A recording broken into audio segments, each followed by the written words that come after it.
Hello and welcome back to the channel. After recently rediscovering my copy of A Life Less Ordinary on DVD, I still have DVDs, I thought I would spend some time talking about Danny Boyle's third film after Shallow Grave and Train Spotting.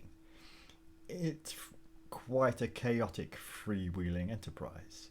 The first thing we see is this kind of setup of heaven as a kind of police precinct where angels Helen Hunt and Delroy Lindo are being assigned a case to make some young lovers fall in love. We then get introduced to our two leads, Cameron Diaz as Celine and Ewan McGregor as Robert. Now, Robert has lost his job recently and in a fit of rage goes to confront the boss who's fired him, who is Celine's father. And during the altercation, Celine, kind of upset with her father, helps Robert out, and eventually they both end up kind of leaving together with Celine as quote unquote Robert's hostage. And thus begins the kind of central relationship with the kidnapper and hostage striking up a kind of sparky, banterish relationship. And this is the side of the film that really works well. This kind of idea that Celine actually helps Robert with the kidnapping. She's quite capable of kind of escaping if she wants to, but because she is basically pissed off with her father, she decides to help Robert out and take some of the money. And we get that kind of very love-hate relationship building up, which is always kind of contrasted with the kind of almost long married couple kind of vibe of the Angels.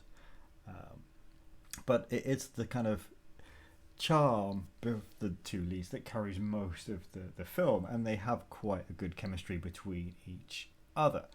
And as I say, I think this is the side of the film that works. It's the kind of more supernatural elements that for me don't quite click and don't quite fit.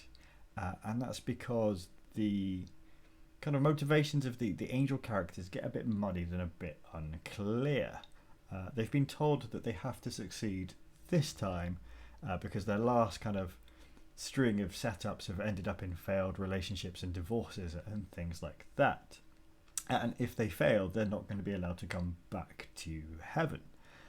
So they really set out to make sure that this works. And they try a couple of different things, and eventually they decide that putting Celine and Robert in peril is going to be the way that they make them fall in love.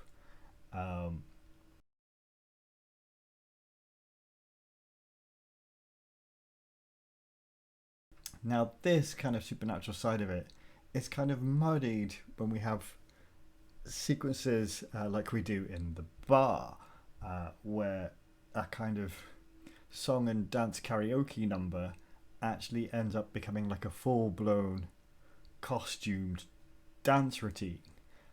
And it's not clear how much of this is happening in reality, how much of this is happening in our lead characters' minds, uh, or if indeed any of it is kind of happening in real life at all. How much of this is the fantasy and how much of it isn't? It's very strange, so it makes for kind of entertaining watching, but when you think back on it, it's just like, well, what was that?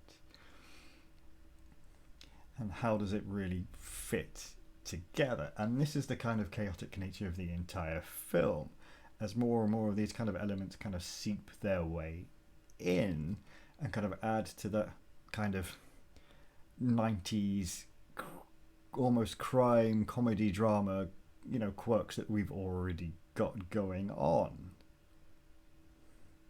um,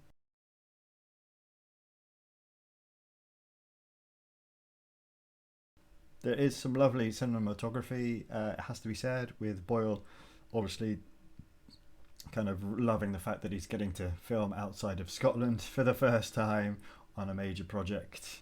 And eventually, of course, we have all sorts of kind of crazy, mad events that end up putting Celine and Robert in a situation where they're fearing for their lives, and they really start to bond as they effectively sort of escape what they think is a pair of bounty hunters sent by Celine's father.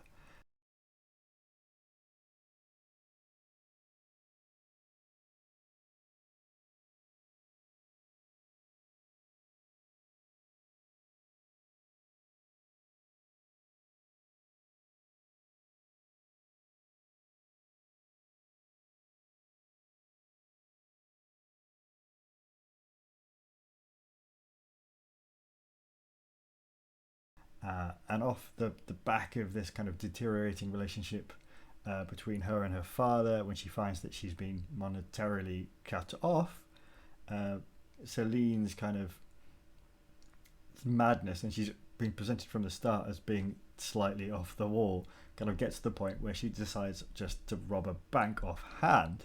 And during the robbery, she threatens first a cashier, then a young girl, and then actually Robert himself when he objects to what she's doing.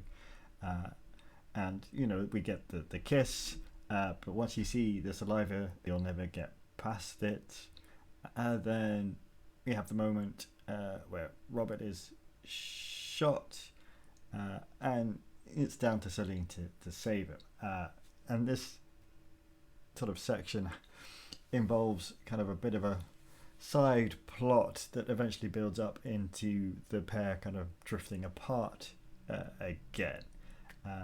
And as we move towards the end, the angels are trying one last ditch with some poetry, but it doesn't quite work out. And then the angels actually end up capturing or sort of kidnapping Celine this time, and Robert goes on a mission to rescue her once he realizes that's what's happened. And we move towards a quite fantastical solution, although we won't spoil it here.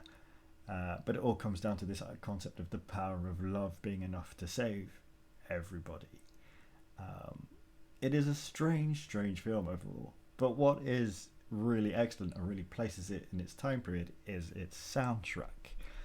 Look at that track listing. There's some absolute classics on there, and it's something that really kind of sticks with me as that kind of period of late 90s. That the film has that kind of feel and look of just that whole period in time. It's hard to quite describe it, but it's definitely a big part of why the film sticks in my mind. Like I say, I don't think it completely works, and it is a bit of a mess structurally, but it's a film that I do like and I do enjoy, and I will happily watch again. It's hard to really describe. If anything, I think my review here matches the film. This kind of freewheeling, chaotic, a bit scruffy, but you can kind of see what I'm trying to do kind of vibe, and that's the film itself. It succeeds basically because I would say all of the chemistry of its two leads, who are both probably at their highest points in their careers at this point, you could say that soundtrack is brilliant. Those are some quick, largely unstructured thoughts on a life less ordinary. If you've not seen it, check it out and let me know what you think about it, because it's a strange one. That was just a dead kind of quick one.